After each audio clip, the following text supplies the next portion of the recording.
Hey, g'day everybody, it's Matt here from Matt Carves. We are gonna finish off that spoon today. We've got quite a long way to go, a lot of sanding, a lot of detail work, and I'm gonna be using, of course, the Kutzall Fine Detail Kit, and a lot of Kutzall burrs, and some sandpapers, and some Rotary sandpapers, all these kind of things. And of course, we're gonna finish off with a little bit of hand sandpapering. It's not woodworking unless you've been sanding. And this is where we got up to from the last video. You can sort of see me there. I'm going to sort out the top of that leaf that goes behind the stalk, and it sort of like reverses back on itself and has a little bit sticking out at the bottom. So I'll just go in with a bigger burr, and what we're going to do is we're going to reverse the sort of like shape. So it's going to go inwards in the middle, whereas that bottom part of the leaf kind of goes outwards. We're going to use these fine detail burrs. First going to start off with that one there, the flame burr. So these are 1/8 burrs, so they fit nicely into your Dremel or other rotary tool or whatever you use, as long as it's a 1/8 kind of size there. So you can sort of see me there. I'm trying to get into that little bit there, so I've swapped over to that pointy shaped one. It's kind of like a pencil, and you can sort of like dig it in and then sort of sweep it out. That's what I'm doing there to get a little bit further into that part there. The leaf is kind of taking shape there. Pretty happy with it, how it's looking. It's just sort of like tidying up. You're sort of like when you do real sort of like detail work, you don't realize how much there is to do until you sort of start nearing the end and you kind of think you're finished, but you're not, and you got to carry on doing things. So we're using the sphere burr there, and what that does, it's sort of like, it's really nice for shaping. So I'm just sort of making those kind of areas a little bit more sort of smooth.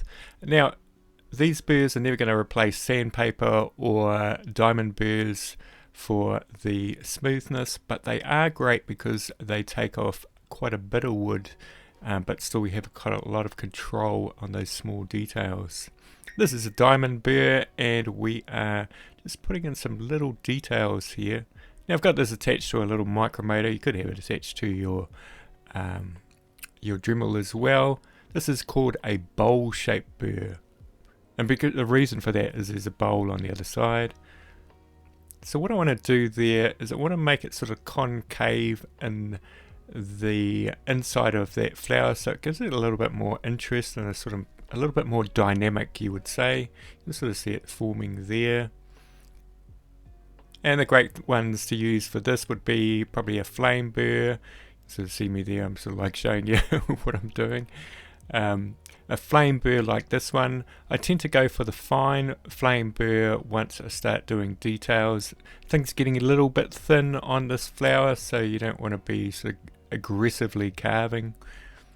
Now this is a sanding disc that I've used quite a bit, and you can sort of see it sort of like really conforms to the shape of the wood. Really good for getting into these tight spaces. Just have to watch out for the other side of the burr that doesn't hit things and form a dent in them. Just be aware of that. And this is a 220 grit that I've got on here, I believe. Okay, so this is those little discs that I'm using. I think they come in two kinds. They're put together in America. They're actually made there, and they're made out of very nice sandpaper. I think it's cling spore or something like that. And you can sort of see them here.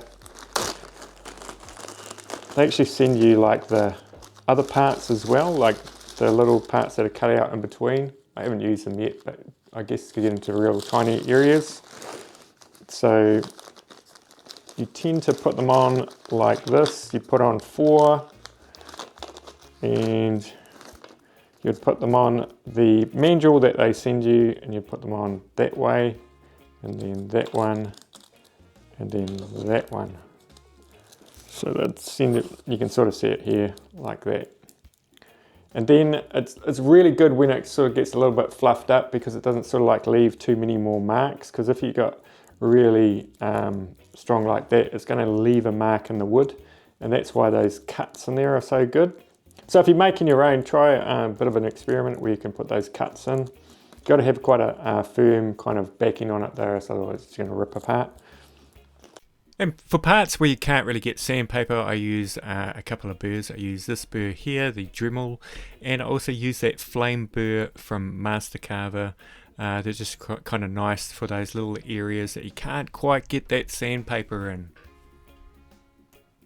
And this is a nice little sanding disc as well. It's called the POLIWELL sanding disc. It's really kind of nice for those kind of bigger areas. It comes with a whole lot of different kind of sanding discs, and all of these kind of things that I'm showing you in here, they are all in the what do you call it, the description, which you can click on that, and some of them are affiliate links, which means I get a little bit of money so I can keep the channel going and teach you how to do carvings and all those kind of things, and sort of show you how to do these kind of finer detail carvings. Man, this is taking a long time to do this carving. Okay, so pretty much it's kind of done, but I need to sand it by hand. You cannot avoid sort of not sanding things by hand if you want a really nice finish. And so this one, there's a few ways to sand by hand. You can just use like your paper, sandpaper like this, or I've got these sponge ones as well. These are really nice, but one of the things you've got to watch out for is on these kind of fragile ones. I'll just zoom out a little bit there. What I do is I might put that on there just so I can put my hand on there, and then I'll rest it on my other hand. So I'm always sanding on my hand like that. You don't ever want to kind of sand like this, because then you're putting like a real pressure point on there. So just sand on that like that. What I find useful too is bending over sandpaper to get in little bits like in those little areas there. And this is really nice, this sandpaper. I got this off Amazon. It's 180 grit.